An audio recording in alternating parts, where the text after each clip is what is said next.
Hey, what's going on? What's going on? How are you? I want to welcome you to tonight's live stream. I'm gonna let a few people get in here first before okay, so I see that we are live. Good, that's good to know. Let me go ahead and shut that on down over there. So at the moment, I'm just sitting here. Got this game that I downloaded. It's called The Office. Somehow we manage. So, anyways, as you know by now, like I said, I like to do a little vocal warm up and everything while I'm waiting on the chat to show up. Gonna give myself about a good 5 to 7 minutes of that, and then I'm gonna start. I'm gonna go from there.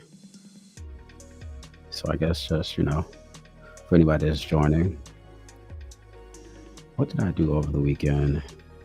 I went to go see um, Companion, and there was one thing I saw like in the trailer comments or whatever was that um, everybody just kept saying it was like, oh, I hate when the movie is given away in the trailer. And I would definitely say this movie did not do that. The trailer for Companion showed you all of what happens in the first 12 minutes, if that. Um, so many different twists and turns and everything. Um, Welcome to the chat. I'm just talking right now, just trying to get other people in here and everything. I'm getting myself warmed up, but I'm ready to go. I'm ready to go tonight. I'm actually interested in this topic. I did a bit of research because it just came to me. It came to me because it's something that's personal to myself. Um, and basically, I have a family member that, reached out to me and they wanted to get my opinion on it because they're going to have to, what's the word I'm looking for? They're basically going to have to kick out this person because they've allowed them to stay there free for a year, rent free. And then when they did start charging them rent, it was so that they could put the money away for them so that they'll have it when it's time for them to move out, um, because they were bad with their money. And so when they reached out to me a couple of nights ago, I was just like, you know what? I can talk about this. I can talk about this because it's something that we're all familiar with. Well, a lot of Black Americans are familiar with. And the thing that really got me, what's the word I'm looking for? The thing that really got me on this was that I wanted to know, and I just literally was like, I was talking to my husband, and I was like, I wonder if there's a link or a connection between Black parents telling their kids they have to move out at 18 and slavery. And we started spitballing and talking about it and what it could have possibly been. And then when I looked online, I was like, whoa, I was so close. I was very close. So it's just interesting that that I had that thought. Let me go and check the chat, see who's here. Hey, what's going on? Welcome. Thanks for being here tonight.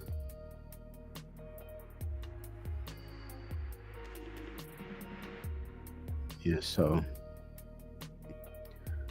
what I want to do is I'm going to go ahead and introduce this thing.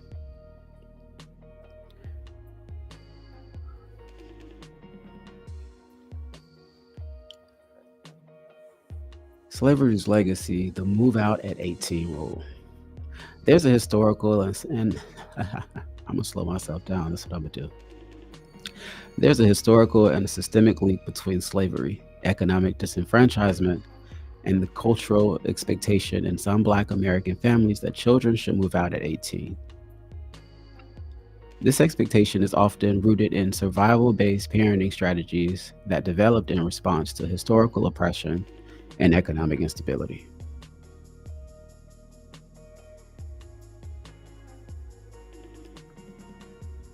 Welcome. My name is Silent. I'm talking about the expectation Black parents have with us moving out when we turn 18. The same year we graduate high school, before we are ready, we're kicked out the nest to fly or dive. Before this time, most of us have had our first taste of working in fast food or a grocery store. And then that harsh reality hits us when we get our first paycheck and we see the taxes that are deducted. So the way we spent that check in our head is not how it's gonna go. We barely have enough to cover lunch. So how are we supposed to get the new clothes that we were looking at or the new shoes? And then on top of that, we don't make enough for the basics, yet we're expected to move out no matter the salary, all while contributing to the household, either paying part or all of a bill. And then, sometimes we are asked to buy groceries or, having to give your mama something for picking you up from work. Is this by design? Are we simply doing what are they doing what their parents did to them, to us? Will we continue to do that to our kids? And what's the reason behind it? Like, even thinking about it from the child standpoint, is nothing's changed but my age. This was just my room last week, so why is it now that I'm 18 I have to leave?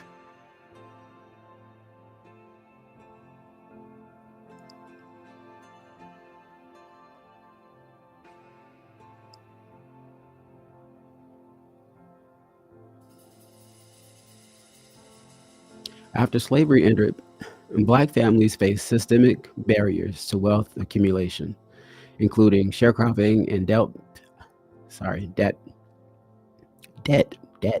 debt. My tongue is really not working with me today. Tongue tied. Sharecropping and debt page. Sharecropping, not copying. Sharecropping and debt peonage that kept many in poverty. Redlining and housing discrimination that blocked access to home ownership. And then job discrimination, wage disparities that made it difficult to build generational wealth. And because of these barriers, Black parents often needed their children to get a job as soon as possible, reinforcing the mindset of early independence. And we were more likely to have a job after school, to one, contribute to the household, as well as this was a way to prepare us for putting our money in the right places and not wasting it. And that's if we also, if we had good representation in our parents and they knew how to save and to manage their money. And we'll get to the savings a little bit later, because realistically, they weren't making enough money to save. A lot of families were just getting by.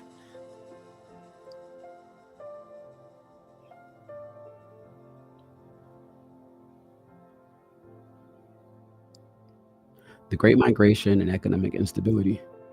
During the early to mid 20th century, many Black families moved north and west to escape the Jim Crow South. The cost of living was high, and the wages were low, and racial discrimination was rampant. More often than not, Black parents had to prepare their children to be self sufficient as soon as possible because they couldn't afford to continue supporting them financially. Did your family expect you to contribute financially once you turned 18 or if you had a job before then? And do you think Black parents push their kids to be independent early because they have no choice, or is it a cultural expectation?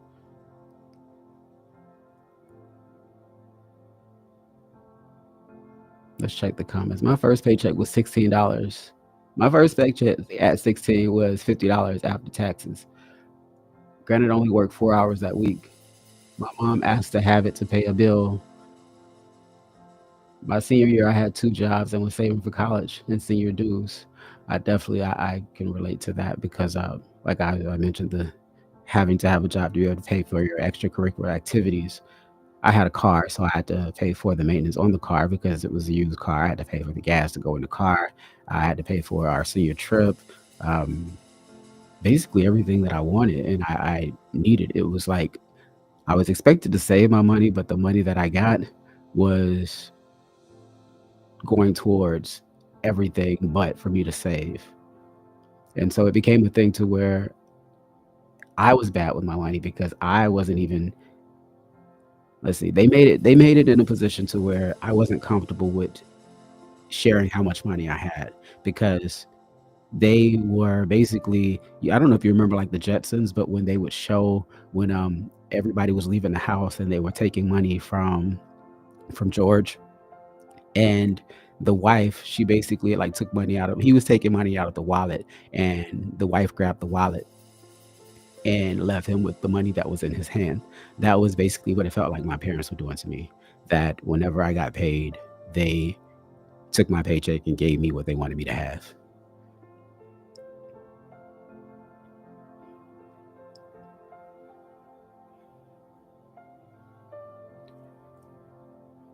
My parents just could not afford to take care of me.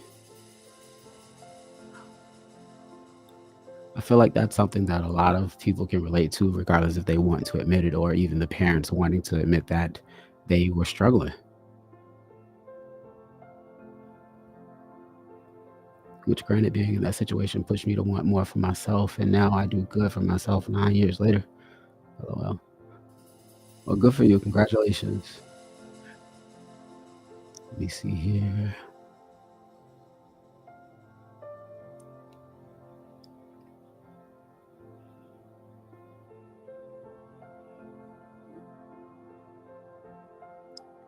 During slavery, black parents had little control over their children's futures. Their children could be said, not said, their children could be sold at any time, so parenting often involved preparing kids for the harsh reality of survival. The survival focused parenting persisted even after slavery, evolving into tough love strategies that emphasize self sufficiency and resilience, sometimes at the cost of emotional softness. Emotional softness, or the ability to be vulnerable and to seek assistance or to ask for help, we suppress these emotions to appear stronger and stoic, leading to others labeling us as the strong black man or the strong black woman. And we instill this fear around sick days or the vacation days that we've earned. When we're sick or we need a mental break, we don't want to take them because we're afraid we'll be replaced. We're afraid that we'll be let off for not let off, laid off. That's the word. That's the term. We'll be laid off for taking what's owed to us. We show up for overtime. And that's also because we need it. And a lot of us, if our jobs don't offer overtime, then we get a second job so that we can get above water.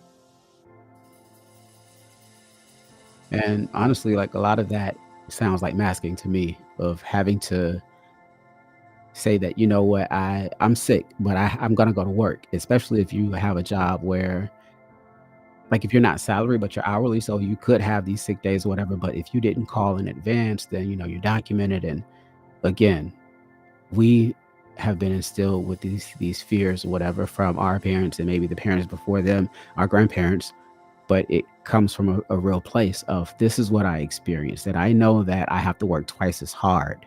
So, and they pass that on to us. And even when we're in school, it's, if you're sick, a lot of times we were sent to school still sick, unless you physically could not walk and you were just like bent over and you had like the stomach flu, something like that. You were getting up and you were going to school. And so, even from that, we carry that over into working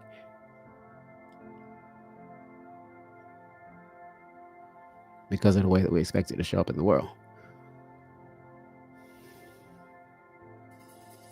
How many of you have heard the term, don't let them see you break, or don't let them see you sweat?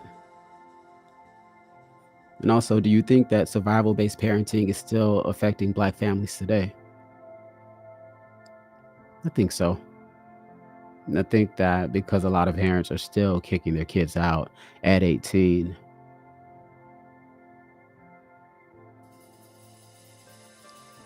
How do you think the fear of losing control over children dating back to slavery shaped how black parents raise their kids today?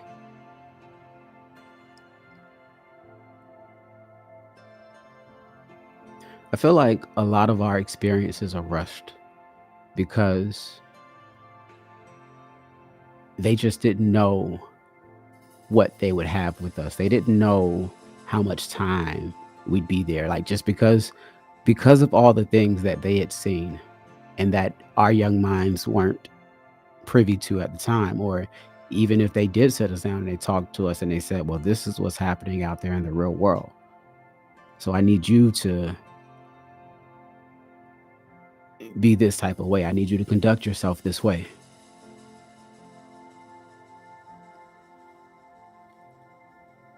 Let me check to see if we have any comments.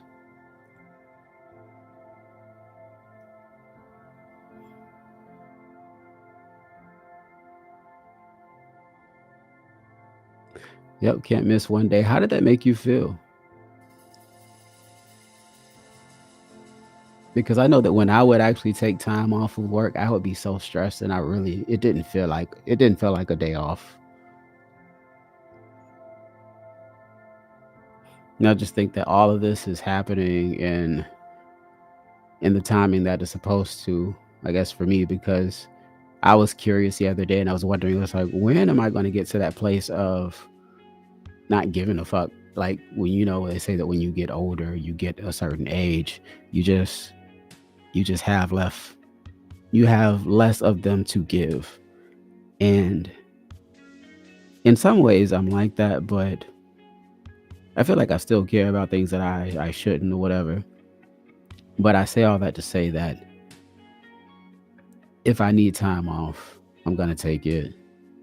If I need to step aside, I'm gonna do that, like for my mental sanity. And as a result, I've lost some jobs because of not being in a good place and being in depression for a long period of time and just not having the time to be able to take off of work. And I think that that's something that no one prepares us for, is how to power through because of the fact, or well, how to deal when we can't power through because we were just taught to push, push, push, and just to, you know, to show up and to put a smile on your face and to show up and to give it your best, even if you're not feeling it.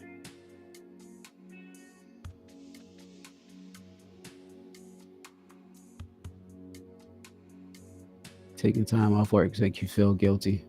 Yeah.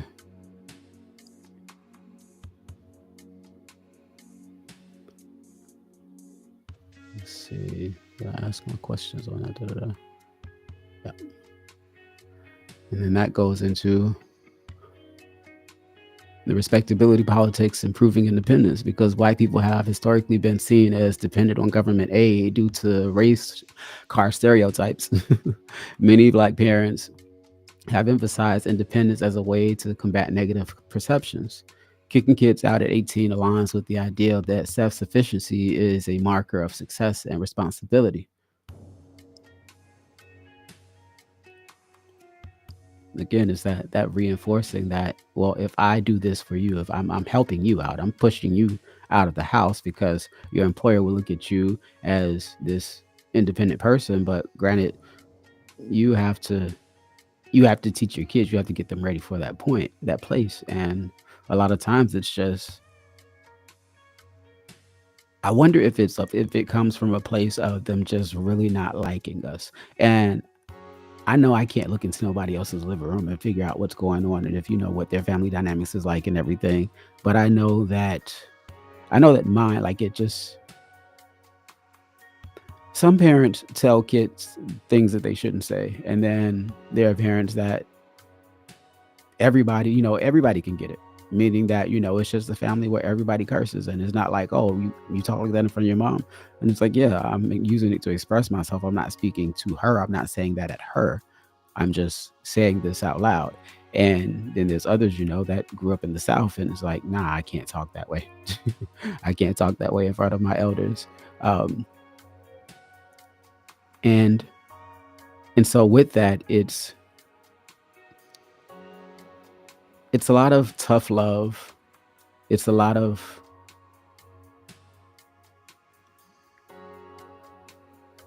how do I hmm, how do I want to say this? That's not what I was clicking. What am I doing?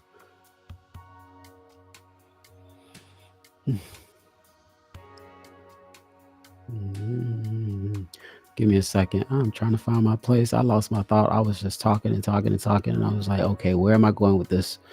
Give me a second. Let me figure this out.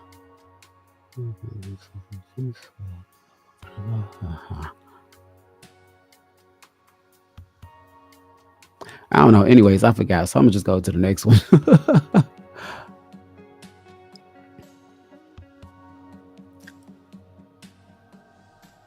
No, I think I got it. Let me go back. Let me go back. Let me see here.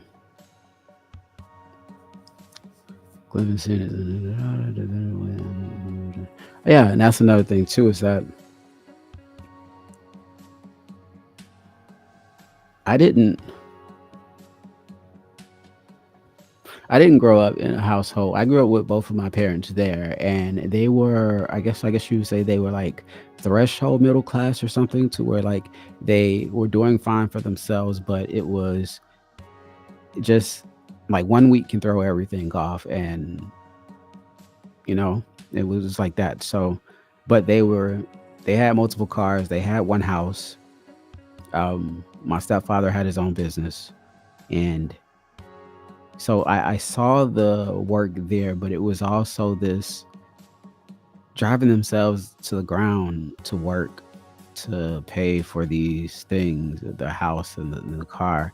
And I know that they needed it for their families, but they didn't seem happy achieving these things. It just seemed like this is what I'm supposed to do. And so it's something about that not really explaining to your kids that yeah, sometimes you don't want to show up, but you have to show up. And I think a lot of that goes to holding all these things in. We hold in our emotions. We don't share that side because we don't share the vulnerable side, even with the people that love us. And so everybody's just got this idea that everybody's just strong when we're not. We just see the next person masking and keeping that shit to themselves. And so we think that something's wrong with us when we can't figure it out. We think something's wrong with us when we get evicted or when we miss a bill, but we don't see how we're supposed to maneuver in these ways. We don't see how we're supposed to figure it out, for lack of better words.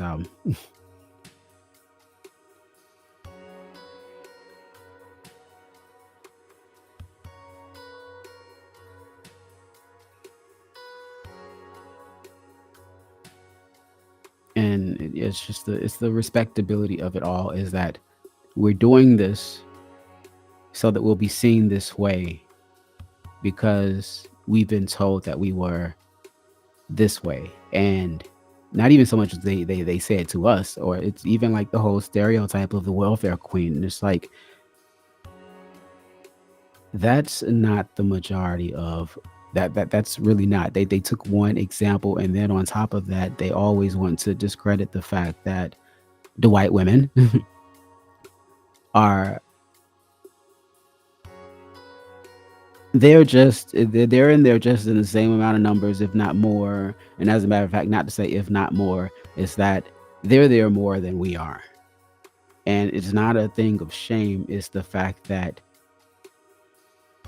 they're able to access these things if they need them without shame. But if we get the same things, then it's, oh, we didn't work for it and we're stealing and we're lazy.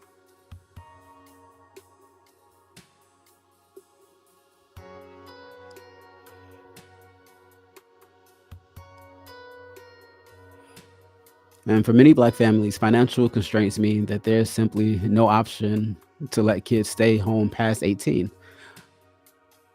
Unlike wealthier families who can provide prolonged financial support, many black parents expect their children to work or to go to college with minimal assistance. And just like someone said in the chat, that they had to save to be able to pay for tuition, and they had to get a job for that.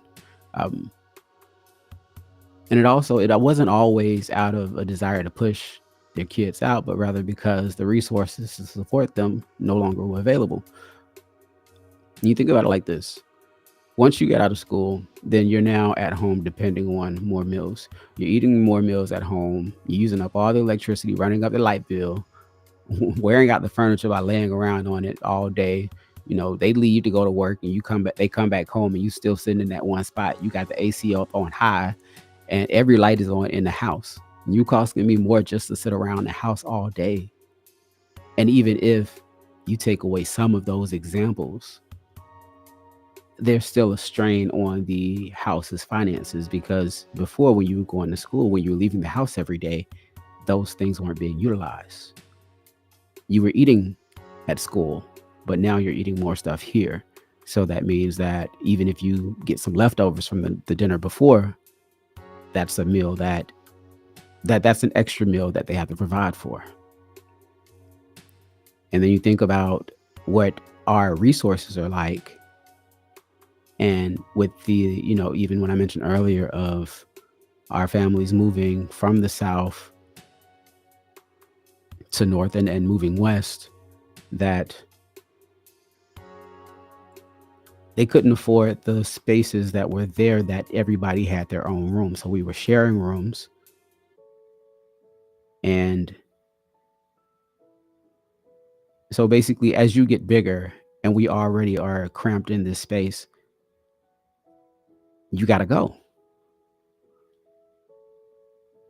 And it's really like, it's not an option. It's, this is what happens. Do you think moving out at 18 helped or hurt you financially? And what are some ways Black families can break the cycle and build more financial stability for the next generation? I'll go first. I know that I wasn't ready to move out when I moved out. In fact, I was kicked out because I was outed for being what my parents, I guess, well, easiest terms for the rest of you. Well, let's just say I'm gay, okay? Let's just go with that. I don't want to explain anything else.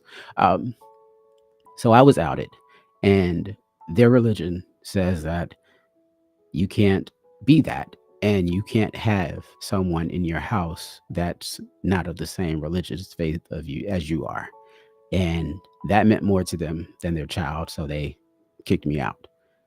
So not only not being financially ready, I was finishing my last year of high school, and I didn't have anything saved. I Before I could get a place, I was couch surfing with friends. I was essentially unhoused. There was some nights when I didn't have a place to sleep. I essentially just stayed up at the train stations, waiting on the trains to run back, start back running again, and catch a nap when I can somewhere. Um, I think that the way the cycle can be broken is, one, if we compile our resources together. But I guess I can get into that next. Let me see if I have any comments, and then I'll go to the next section, because I think that'll answer what I was going to say.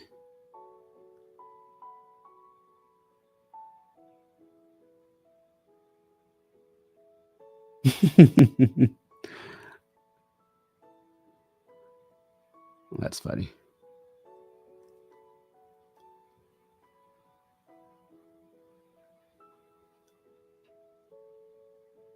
Long term, it helped, but in the moment, it was angry because I couldn't afford it. LOL. I used to steal food from work. I was renting a room. Oh man, I rented a room too, and that was so nerve wracking.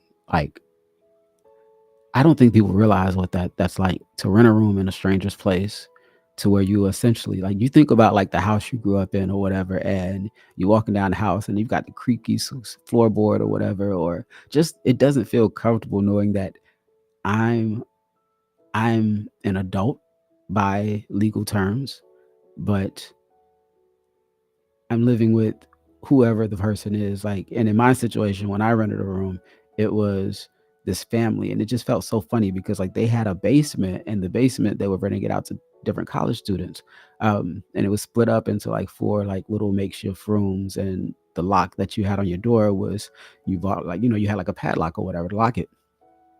But I ended up getting kicked out of there because they had really strict rules about when you could come and when you couldn't go, and it felt like I was living with my parents. It's like, well, if you're gonna be out past this time, then you might as well stay out.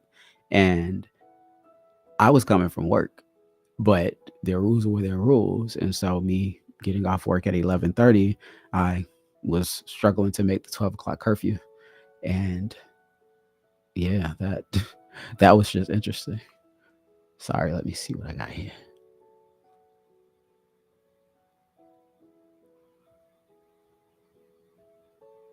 You expect your child to have a relationship with the other. Exactly. Exactly. I don't know if they ever expect to have a relationship with them. I think that they somehow feel like they feel as if they're doing you a favor. And that's why I initially had the question of, Is there some type of tie to slavery with this as to why this happens? Let me go to the next slide and then we can chop it up.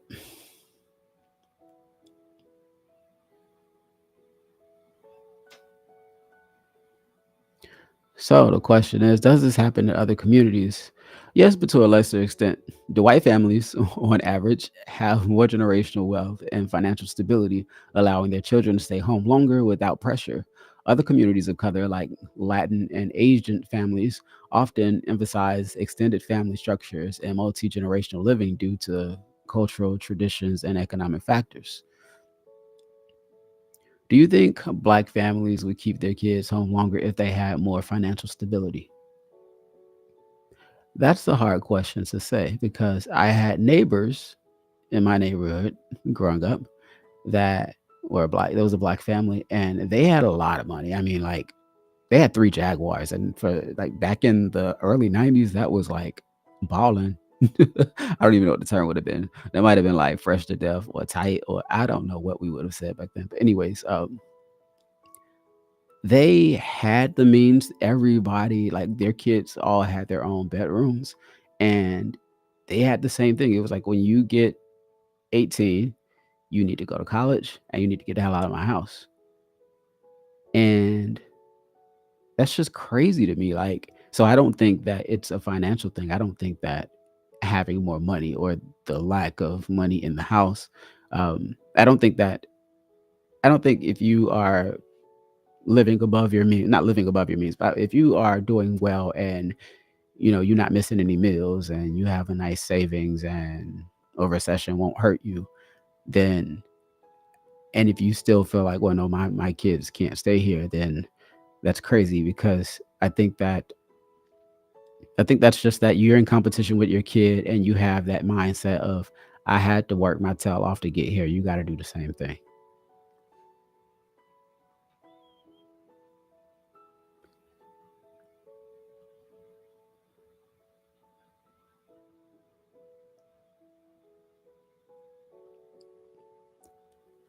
It's a case by case situation. Yeah.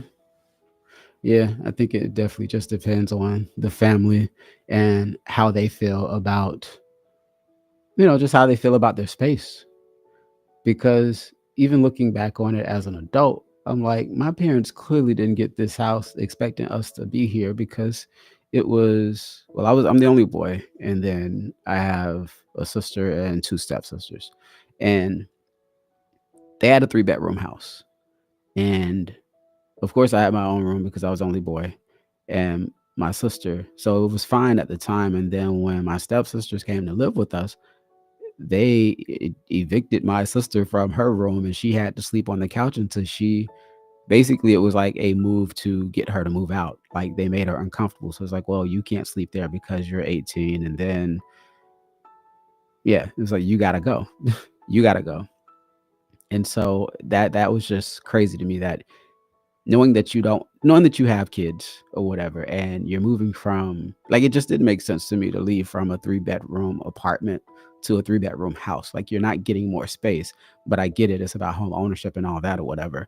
But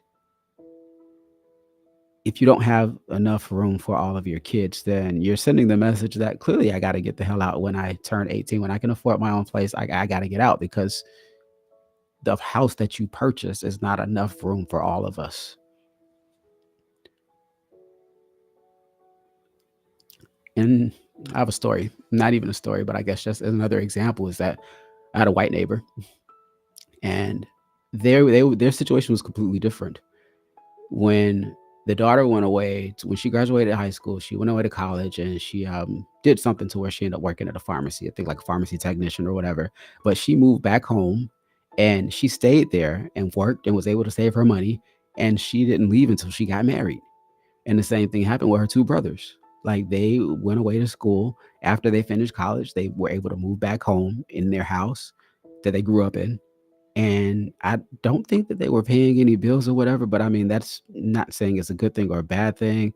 Um, it's interesting that they had that ability to move back in, whereas my parents told us and they always made it known. Like even before I was kicked out, they was like, "Well, when you leave home, you're gone for good.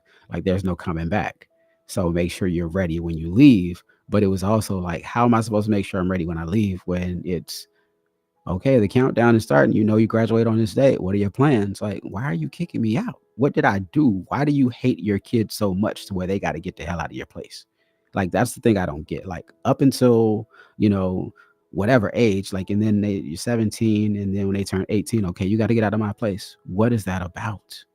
So, even with everything that we've talked about and I've mentioned here, I still don't get it psychologically. I can understand it back then because if you were like let's think about, okay, so back then in the days of slavery, then it was how you can defend yourself, how can basically escape this place, get the hell out of here. Even when slavery was over, it was, set up shop somewhere else, get far away from this place and take care of yourself. I get that, but I don't understand the push for like the heart cut off, like you got to go.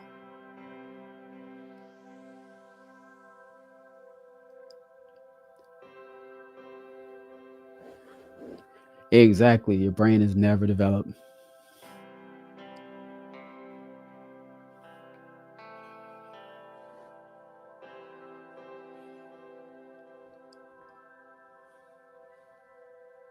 I want to believe if my parents could afford and we had the room, they would had.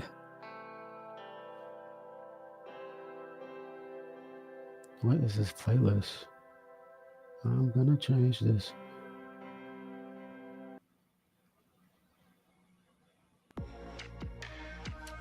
Here we go.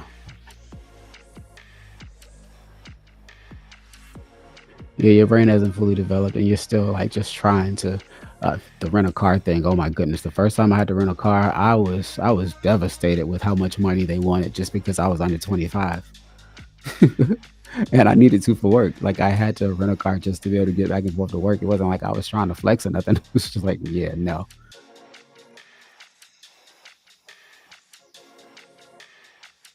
Oh wow, I've heard of that before. I've heard of that happening. Like, okay, well, we're leaving, and when we move, you can't come with us. Yeah, I really do feel like in those situations, like, why did you even have kids if that's how you're gonna be? But then that's a whole nother conversation because majority of us were not planned pregnancies. They were doing the things that you do to get pregnant, but not expecting to be pregnant. Then when they get pregnant, it's like, what? And then if they've already, if you're not the oldest, that's one thing. Like if you're the oldest, that's one thing. But if you're not and you've got like four or five siblings, then it's like, come on, you've been down this road before. You know how to do this. And clearly your pullout game is not strong enough. So stop playing. If you don't want to have kids, then you don't have to. You don't have to put them in this scenario. But I believe wholeheartedly that if you have kids, they're your responsibility until you are no longer here to take care of them. It doesn't stop when they turn 18. Like we aren't feral cats or whatever, like and dogs. Like we are people. We're a social species.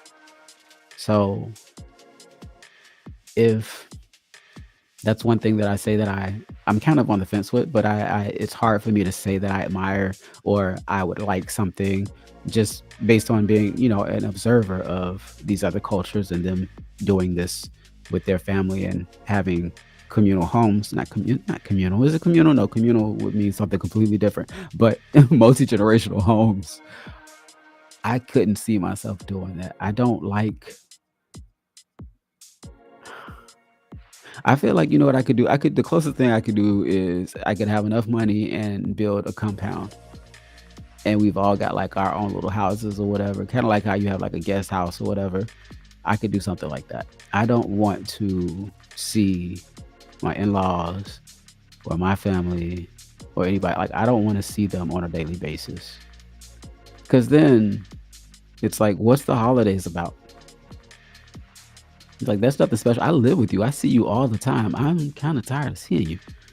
But that's just me. I love my alone time. So let me check the notes.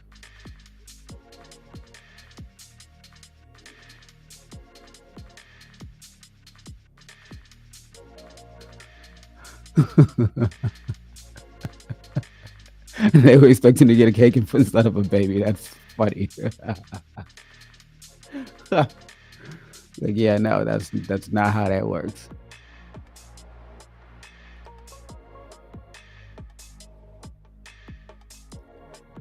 Let's see. Do I have any more? Da da da da.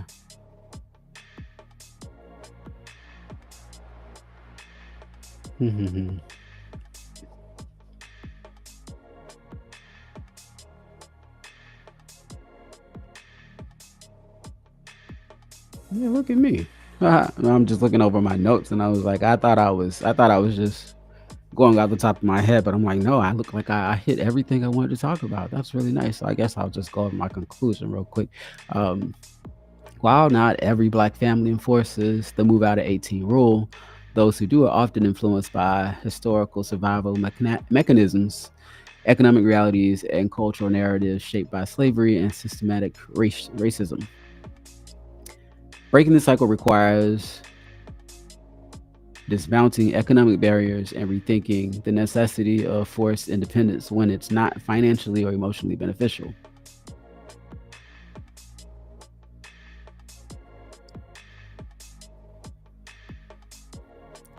I think that before a child leaves home, they should be financially mature and they should know of the resources that are available to them, especially since in today's age, they will probably need them. A lot of jobs aren't paying enough for them to move out and to be able to afford something on their own. So the expectation that they leave so soon and then to like it's like just think about the reality of it. It's like you're expecting your kid to you leave home, but they can't afford to live out there by themselves. So the chances are they're probably going to have roommates. So you want them to live with strangers or friends that may not have it all together as well. Like it's one thing for them to be dependent on themselves and they have to figure it out. But if I've got my portion of the rent, but the person that I'm roommating with doesn't have their portion, when it's time to be evicted, we're all going.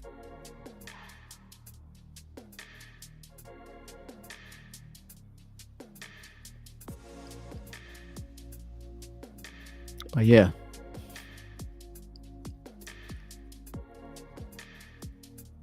be sure to hit the like button.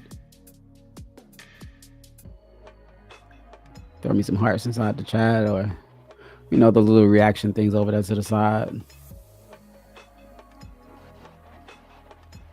It helps the engagement and the algorithm and all that good stuff.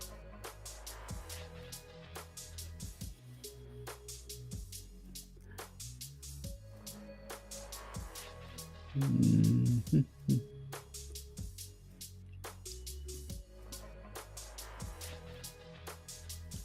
I don't think I have a topic picked out yet for tomorrow, but I'll be here around 7:45 per usual, as always. I was a little more comfortable tonight for tonight's live stream. I think what really helped, because the last couple of times I was really just getting myself together and I was just finishing, shall I say, I was just finishing my notes and everything right at the time when I was supposed to go live. And today I got finished pretty early, and which was good because I kept having like these camera hiccups or whatever, and for whatever reason the camera wasn't connecting. And so I restarted the computer like 2 or 3 times. Finally got it to do work right, and it was ready to go. It was time to start. This episode has been brought to you by water. As a reminder to drink water. It's good for you. Stay hydrated and replenish yourself. So I'm going to take a water break. That's why I'm not on camera.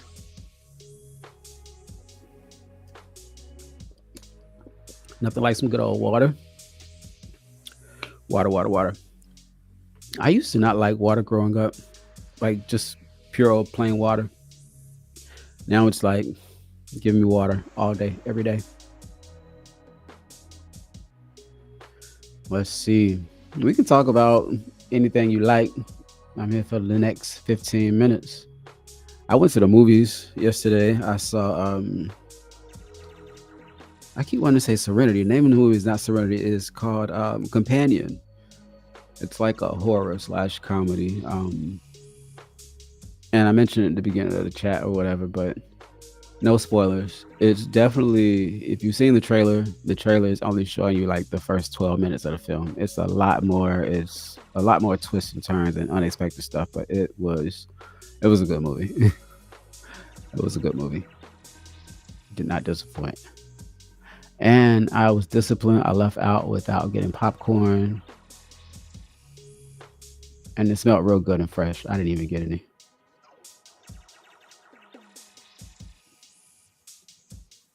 I appreciate you. I appreciate you. Oh, that's the wrong one.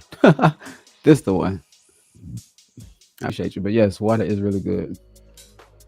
Don't forget to hit the like button if you are here. It really, really, really, really, really helps. And if you ever feel so generous, you can watch the replay when it like the video on demand after the stream is done at some point. Didn't have to be today, but whatever. Companion. Okay, so Companion is basically about like this robot doll that like it's basically it's a doll, quote unquote, if you put your mind there or whatever, right? But it's like this advanced technology or whatever. So you can choose the intelligent levels, the language it speaks, the eye color, all this stuff or whatever, and you just have to watch the trailer. You just have to watch the trailer. It was a good film. I was not expecting, and then it was so many moments where we both looked at each other and was like, "What the hell?" But yeah, but it literally starts exactly how the trailer is. Like it starts how the trailer goes, and it gets moving, and you're like, "Okay, so what did they leave out?" And they left out a lot. They really did. I've been so disappointed with quote unquote, and I don't even want to call it a scary movie. I think it's just a suspenseful romantic comedy. Like but it's in the horror genre.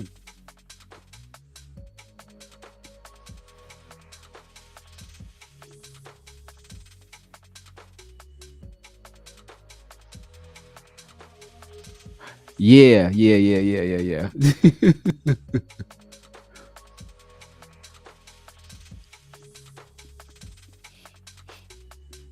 Exactly. It's supposed to be that way or whatever, and yeah, but it's funny. And I'm not giving anything away because even in the trailer or whatever, she's like, the happiest moment or something or whatever that she's felt more alive was the day she met her boyfriend, and then the second was the day that she killed her boyfriend, and it's like, wait, what? But then you end up seeing that she's this robot, and then they go through that whole thing or whatever because her movements and everything, you can kind of tell that she's supposed to be a robot, and but just the film itself, like is not what you're expecting at all. And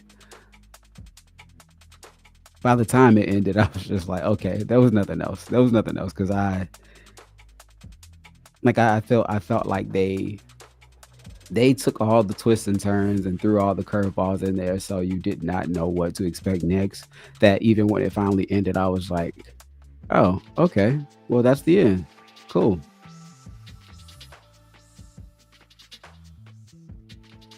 But it was good. No, that not Megan Fox. The what is this chick's name? I saw Maxine last night after we came back from the theater, and that's like the three-part movie from Pearl and what was the other name of the movie? Pearl something, and then Maxine. But Maxine in the movie Maxine, she has like a small part or whatever in it, and anyway, she's like the main character in this film.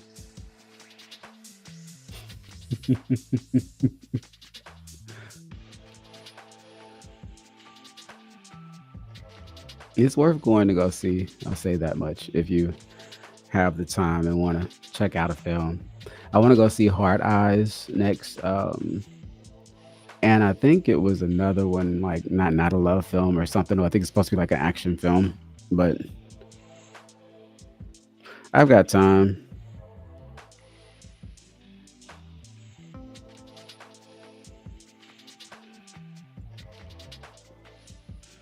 Let's see what else. What else? Checking my notes. If there's anything that crossed my mind that I wanted to rant about.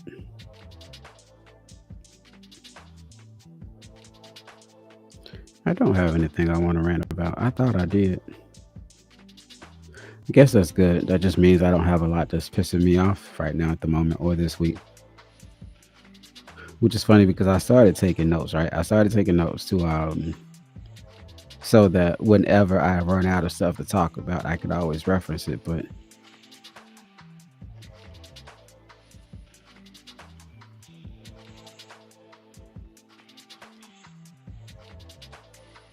might go see Wicked for the third time. How was Wicked? Yeah, Pearl X and Maxine. Yes, yes, yes, yes.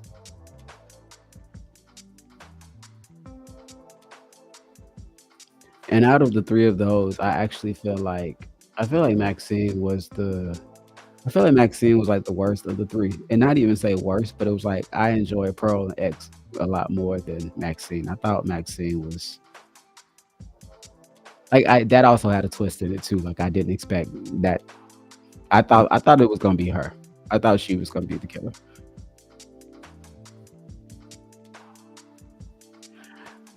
I don't know what happened with me and Wicked. Like I was kind of excited or wanted to go see it, and then I think it was like an impulse buy to where I saw the trailers and then all the behind the scenes stuff and the making of, and everybody else was excited about it. So I was like, oh, I guess I should be excited about this too.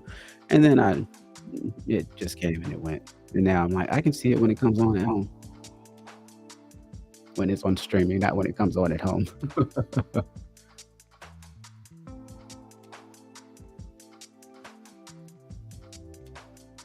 Yeah, I figured that. I figured that.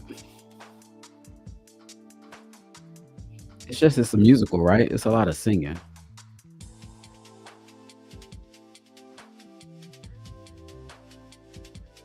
I already have enough like songs that get stuck in my head. The last thing I need is to be walking around with all the Wicked songs like in my repertoire.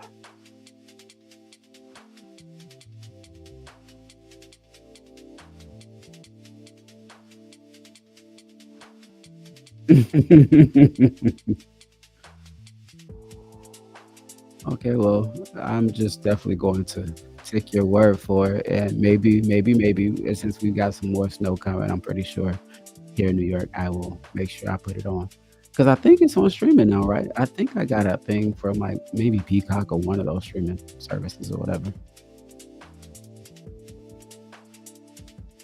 I am.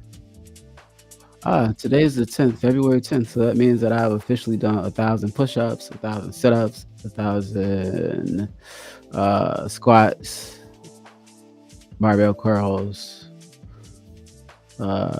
dips. What else? Every damn thing that's on my list.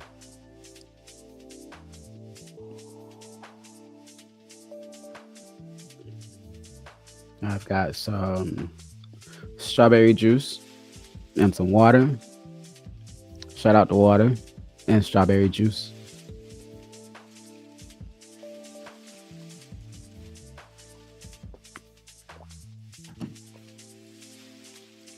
Mix my strawberry with my water.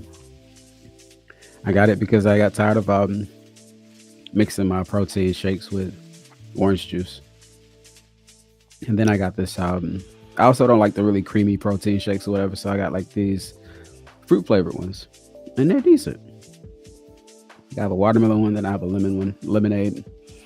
But the one I really like is the blue snow cone flavor. However, it seems like that's the one everybody else likes because they're always sold out.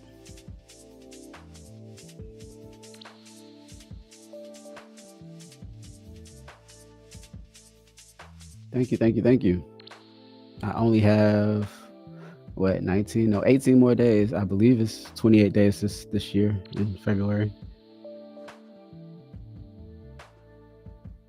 But I was really interested, so I think that I'm probably gonna keep the this Black History topics going because I've enjoyed doing the research for this stuff. I really have. It's like anything that just pops into my head. I guess someone asked me what was one of my special interests outside of music, and I guess it would say research. Research about things that I'm interested in, and it's usually things around something that's in some shape, form, or fashion that I'm connected to by maybe 6 degrees of separation, if you will. And then this was just one of those. This hits home. I was thinking about doing one on but I got to figure out or whatever. Like I want to look at some more characters and people in history or whatever. And I say characters more so meaning like from TV and everything. Because I don't know if you've seen the recent episode of what's the of Abbott Elementary, and it might not even be the most recent one, but when they were at the other school for like their fundraiser or whatever, and Gregory, they were showing him in like how his palate was simple or whatever. He was like a picky eater, and then they tricked him into eating that pasta with truffles in it. And I was like, I was rooting for him because I just knew that he wasn't gonna eat it or change adapt his taste buds, and he ended up like liking a lot of the stuff or whatever they were trying to get him to try, and was like, yeah, no, that's not me, because they were saying a lot of the same stuff that the people say to me all the time. They're like, how do you know you don't like it if you never had it before? And I can look at that and tell I don't want that.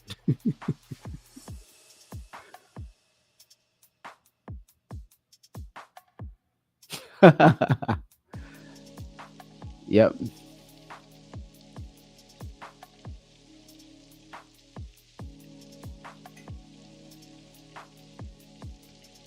Yeah, yeah, so I was really looking forward to tonight or whatever because of that. It's like, like, and that's one of those things too for me is that if when I find something I like, whatever, I'm sharing it with everybody. And so what better way than to stream and to do this or whatever. I just really wish, and I didn't want to, because I didn't want to get in trouble with YouTube for whatever reason. Like I didn't want to stream it to both channels. But I know I would have gotten a lot more viewers. I don't know what it is. People don't want to just switch over here. It's like, oh, I want to see more videos. I'm like, okay, well, just subscribe to the channel over here. You'll see me over here. Like I'll post about it on the other channel and I'll get likes and comments or whatever. But it's like they don't translate into people actually clicking a link or watching the live stream. So, and I get it. Some people rather watch back in at their own leisure or whatever because you can fast forward and you can watch it at twice the speed, which is what I do. I'm bad about that too. So, but it's interesting when you have people that that show up and they talk. I I think that Gregory is. I think that the funny thing is, but I don't think that he's the only one. So I think that that's the funny and interesting thing about it is because we tend to, in my own experience, it's like this web. So it's like if you look at your friends or whatever around you, and it's like, oh, okay, I have other friends that are possibly on the spectrum that are undiagnosed, or you may actually know that they are. And so I feel like that him, Janine, and what's the guy? It's Gregory, Janine, and David. I feel like all three of them are.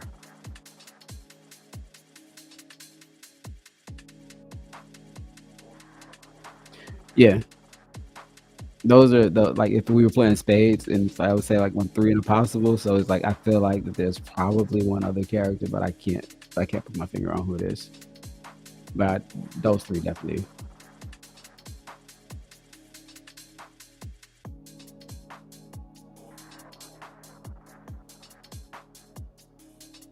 You know, it's funny that you say that because I was just thinking the other day that that's exactly how I have to make this. I have to make this like a a podcast or like a call-in radio show or whatever, and I'm keeping the communication going, keeping dialogue moving, the monologue moving along, or hopefully it's a dialogue. And as I do it, as I show up, then more people will show, and this will grow. It's just so interesting to me because it's like, and I'm calling you out because I know that you're going to watch this later, and whoever these people are, is that they're watching my other videos right now, and it's like, you see that I'm on live. Why don't you watch this right now since you're already watching the other ones late? Why not join the live since you're actually online right now live? But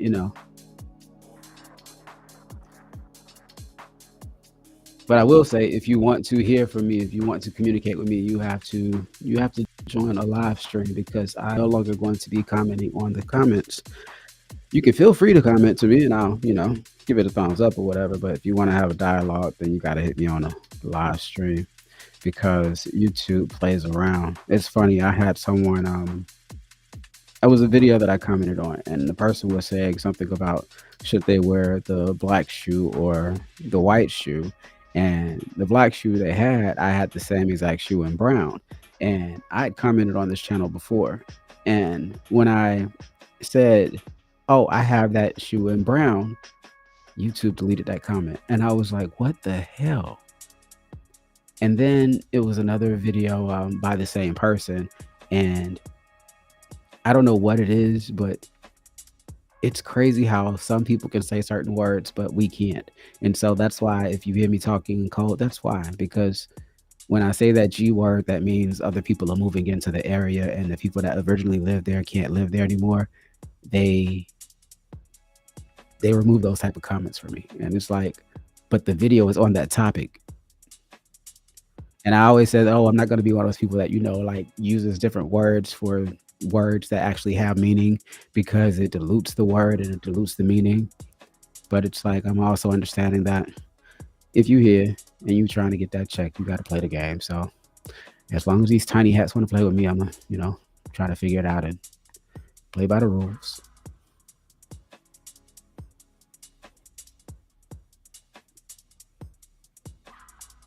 Yep. And is. Yeah, YouTube has a problem with full stop. It has a problem. All right, so I've been here for an hour and 4 minutes. I am going to go so I can figure out what I'm going to make for dinner. I'm probably gonna have another shake, honestly, since it's like 10 minutes before my bedtime. But I do try to do these live streams at a time when more people will be online. I know that the 6 o'clock wasn't working for me because I just felt so rushed. And so from 6 to 7, I'm mentally not there because I feel like I've rushed to get here and I feel like I'm leaving something out. But at least this feels a little bit better. All right, all right. I appreciate you being here. I will see you guys tomorrow. Thank you for coming by. Don't forget to like and comment and subscribe. All those things YouTube's asked you to do. And if you want to comment, you have to subscribe. You have to subscribe because, I mean, I'd like the engagement and everything. You could just send a message, but if there's no incentive for you to message me, then I kind of want to control the space so that you don't take me off topic and start talking about whatever you want to talk about. So that's why it's that way. All right. Capiche. I'll figure out what the topic will be. Just look for a post for the notification of it going live and all that stuff. I'll see you around 5 tomorrow. Take care. Good night.